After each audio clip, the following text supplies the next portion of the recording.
I have an image for you guys while I was shuffling the cards, and what I saw was it's like a night scene at the there's like a bog, and so there's like a full moon in the sky and stars, and there's this marshy area, and there's a bog, and the bog is like greenish, and it seems like it's enchanted water. That's what it seems like to me. And there's this creature. It looks human, but it's covered in mud and slime and just, a lot of unsavory things. And it's jumping into the bog to kind of clean away, all the slime and the sludge. And then you see like air bubbles coming from the bog. And then on the other side, this creature emerged from the water, and it's all clean. And it's really this really beautiful naked woman. So that's what I saw for you guys. And when I saw that, I was just like, things are not what they seem, okay? But in a good way, not in a foreshadowing, be careful type of a way. And I feel almost like the message is, everything will come out of the wash, or, with the right opportunity, everything will be polished and shine. Okay. So what I feel in this reading is, I don't know why, but maybe you guys will know why. I feel like for some of you, most of you, I would say like 70, 80% of you, I just feel like you have some regrets regarding your conduct in the past. I shouldn't have done this. I shouldn't have done that. Why? I was young and stupid and irresponsible and reckless. And I feel like at night when you're sleeping, these thoughts kind of take a hold on you. Okay. And I feel like for some people, it's sort of like, why did I date that person? Why did I have a one night stand with that person? Why did I do that? And then for others, it's like, I shouldn't have stolen her boyfriend. I shouldn't have stolen, somebody's lover. Okay. Or I shouldn't have interfered in that relationship. Okay. And then for others, I'm also hearing, I shouldn't have been promiscuous. And I feel like there were things in your past that you did that you're not proud of. And we all have these regrets, okay? It's not just you guys. But I feel like for you guys, it might have happened many times. It might have happened when you were young. It might have happened when you were just experimenting. You were trying to figure yourself out. And there were a lot of things that you did that you're not really proud of. And I also feel like you try to escape these thoughts. They come out at night. And so in the day, you're like surrounded by a lot of people, and you're constantly doing things, moving around, working, and, constantly on the go. And so you don't really let these thoughts kind of enter your mind. And a lot of the times too, when we don't re-examine, or when we don't examine our actions and the consequences and things like that, because we're so busy rushing through the day, these thoughts come out at night when we're calm, when we're trying to sleep, when we are able to reflect on our past actions. And I feel like for some of you, these things are surfacing in this week because of social gatherings, because you're going to you might have run into some people that you're like, why did I have a one night stand with that person? Now I'm dating, his best friend, for example. Or I shouldn't have stolen her boyfriend. Now I'm going to see her at this gala, or I shouldn't have behaved in that way to that person. Now they're my boss. So I feel like in a way there is this sense of, reemergence of some of the things that we want to sweep under the rug, some of the things that we wish we could sever from our past, but they're coming back in. And I bring this up because I feel like you have been really hard on yourself about these things. Okay. It's good to say that, oh, I shouldn't have done that. I really regret it.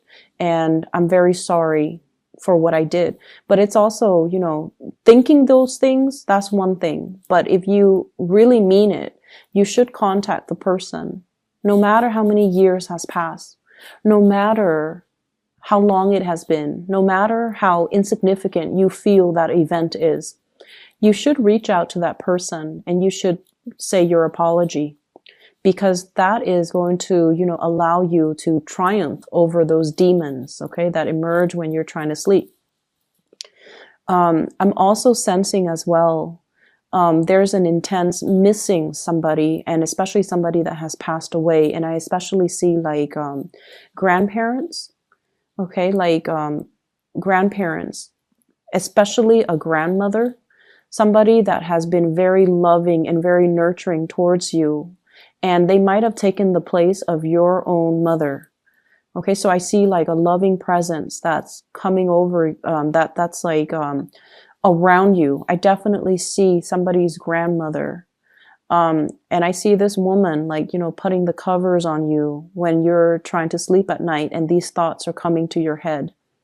And I feel like this is somebody that loved you unconditionally. They never judged you.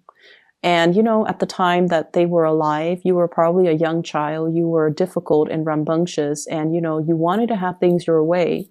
And you made things difficult for this person. But they loved you, and they loved you unconditionally. And they're still around now to kind of like scare away those demons so that you can get your restful sleep. So you have somebody coming through from the other side that is trying to reassure you, and they're trying to tell you, you are not a byproduct of your actions from the past. If you can find solace and peace with the past, then, the slate is clean. So move away from it, okay? If there are still nagging issues from the past, it basically means your conscience is telling you, rectify the situation, fix it, apologize for it, come to terms with it, and just move away from it, okay? So if there has been an apology that is overdue, reach out. If there is something that you want to kind of fix, reach out. And it's funny because so there's this one incident, right? Like I had like a run-in with somebody, and my intuition was telling me, reach out, and I didn't know why. And I reached out, and then we had a good laugh about it. And the next day, I found out I was assigned sit right next to that person. And it was like randomized seating, and I found myself sitting next to that person. So if I hadn't reached out, that encounter would have been very, very, very awkward. So I feel like something like this is happening for you guys. So reach out, clear the water or clear the air. Clear the air, because you might have to see them, or you might run into them in a very inopportune moment. And it would be awkward if you didn't reach out prior. Okay, so that's what I'm sensing. So here's the thing. I opened up with something that can be, really bad, but I feel like you have something really good coming in. And I have to open it up in that way because you have somebody that loves you. And this is somebody that's still in the living, that's around you. This person doesn't care. This person doesn't care about your past. They don't care about how promiscuous you have been. They don't care about how, much of a heartbreaker you were in the past. They don't care about the rumors that are going on about you. They don't care about what anybody says. They care about their heart, and their heart tells them that they're in love with you. Okay, so what you have here is the Knight of Cups. And this is somebody that's coming towards you to offer love. They don't care. And we have the Ten of Pentacles. They want to build a future with you. They see you as you are now. And so you could be this bog monster covered in mud with, leprosy on your skin. Once you dive deep into that water, diving deep into that bog is really uncomfortable because it's emotional things, debris and, mud and just gunk that we had to clear out of our system. Once you emerge on the other side, you come out clean. And this is what the person sees. They don't care about your past. They don't care about all the things that you have had to do to get you to this point. They want to build a future with you. They want to build a family with you. And they only see you as your shiny best, as you are now. And I almost feel like you think it's too good to be true.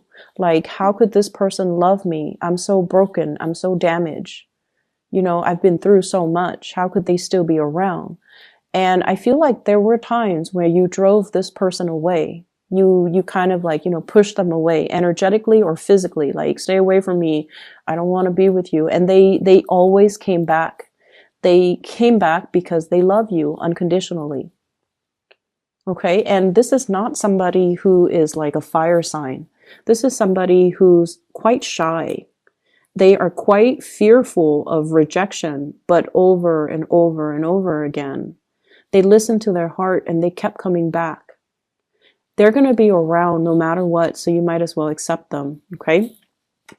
I honestly feel like whoever is watching you from the other side is bringing this person or has brought this person into your life because they want you to experience unconditional love. And I feel like the only barrier is you're not feeling worthy because you have these ghosts from the past that are haunting you. You have behaviors and things that you have done in the past that you are not proud of. And you haven't been able to move away from it because you were running away from your problems. Every time you start to feel something, you shook it off. You distracted yourself with other things. Rather than staying home for the weekend, you're jet setting somewhere else to, go to the next party, to supposedly hang out with friends. But I feel like the friendships might not be emotionally rewarding. And I feel like you were escaping these things. And so these things never had a chance to surface during the daytime. And that is why they have to be dealt with, Aries. They need to be dealt with, okay? Say your piece, let it go, and don't let it become a part of you, and don't let your self-worth or, your identity be defined by these things, okay? And I honestly feel like you have been forgiven, okay? The person that you have done these things to, or, obviously this is not going to apply for all Aries. But the person that you have done these things to, or the person that saw you at your worst, they're a lot more caught up in themselves and their lives and their progression that this is a very minor, insignificant event.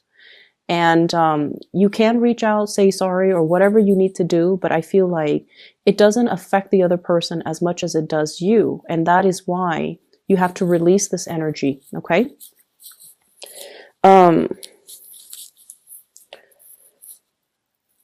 Yeah, I feel like there's definitely issues when it comes to self-worth. And I feel like there's an offer on the table and you're not seeing it. So this is like a proposal. I honestly feel like some of you are being proposed to around the holiday season. And some of you possibly, this is also new work, new jobs, okay? I'm not sensing it so much with a new job. I'm sensing it more like a proposal, like putting a ring on your finger or telling you, I'm going to buy you a ring, or I want you to be my girlfriend or boyfriend, or, let's move in together. This is a solid, like a concrete, solid offer coming through from another person, even like a physical gift coming through. But either way, somebody really loves you unconditionally. And I feel like it's like this, the Empress in the reverse, self-image issues, self-doubt, self-confidence, a dip in self-confidence. And somebody is giving you this and you're like, I'm not deserving of it. And you might not trust it. And so The only thing that's standing in the way of accepting it is definitely you. Okay. And then on a lighter note, I definitely feel like some of you are in a relationship and there's somebody who is really eyeing you, but you're already in a relationship. And they're going to make their intentions known. And for whatever reason, they know you're in a relationship, but they're still pursuing you. And I don't feel like you guys are tempted, like to, you know, cheat or get out of your relationship to be with this person. But I feel like this person sees in you some amazing qualities. And so I feel like, you know, you should be flattered and you should understand why they are interested in you, why they are attracted to you. Okay. So I feel like for this week in general, there are the demons, but there are a lot of good things, you know, good things coming in, people showing their appreciation, gifts, and things like that. I see some of you buying a really, really big, expensive gift for somebody, especially like a mother, parents, mom, dad. I especially see mothers. And this is somebody that, you know, there might have been some difficulties in that relationship. And I feel like the gifts doesn't mean that much to the person. It's more like the gesture. And they would even appreciate it more if you just spent the time with them. So if you are short on time and you're just like, Mom, Dad, I'm giving you this, I feel like they actually want to spend more time with you. They don't care about the gifts. They would rather that you stay, have dinner with them, stay the night, hang out with them in the morning before you go. That's what I'm sensing. And I feel like you might be compensating by buying them like a really expensive gift, because to you, it shows, you know, your intentions, when in fact, they're looking for time. They're looking for, they're looking for more of that emotional investment. Okay. I'm also sensing as well, for those of you who are parents, who have children, definitely don't compensate with gift giving, with, you know, spending quality time. I don't see that a lot with Aries, with fire signs in general. When it comes to parenting, you guys are really good parents. But I definitely feel like it might, you know, be for like 20% of you, where there's compensation. And I feel like the time spent together will mean a lot more. Or at least, you know, not buying them physical things, but buying them an experience. So for example, taking a trip somewhere that they've never been so that they can marvel at the world that's out there. That will go a long way. Some of us don't have the luxury and some of us don't have the time. But I feel like, you know, if you save up and if you plan it out, that would mean a lot more, okay, to that parent or to that child. And I feel like if you're stressed out about it, that's one of the ways in which you can kind of plan out your next trip, or plan out, you know, the gift giving aspect. So what I'm feeling here as well is I feel like there was definitely a relationship from the past that you had a very strong bond with one another. Okay, so this is like a serious, either like a serious karmic relationship, and it taught you a lot about unconditional love. Okay, so the purpose of that relationship was teaching you about unconditional love, teaching you to stop kind of like, I'm right and you're not, like stop being the right person in the relationship, possibly even like dealing with control issues, dealing with jealousy as well. It's mellowed you out. So that relationship needed to happen because it mellowed you out. It taught you how to love unconditionally. It taught you to learn to compromise. And it's also taught you that we kind of have to let the other person be. Okay, so I definitely feel a past relationship where the two of you were very, very different from each other. I do see a lot of interracial couples. I do see a lot of people who were dating somebody that is either really a lot younger or a lot older. So there's definitely, you know, differences between the in that couple. And because of it, it created a lot of rifts. Like one person was ready to settle down, the other person was still young and not ready. Whereas one person is like culturally like this, the other person is different. So I felt like there were a lot of issues in that relationship. It was very exciting. It was very thrilling, and it taught you a lot. But for whatever reason, it had it had to end because it was only a karmic relationship to allow you to grow so that you can be perfect for the next person. And I feel like you have a new person coming into the picture, and it looks really good. And so you kind of need to come to terms with your past and don't allow that to define you. Okay, move away from it.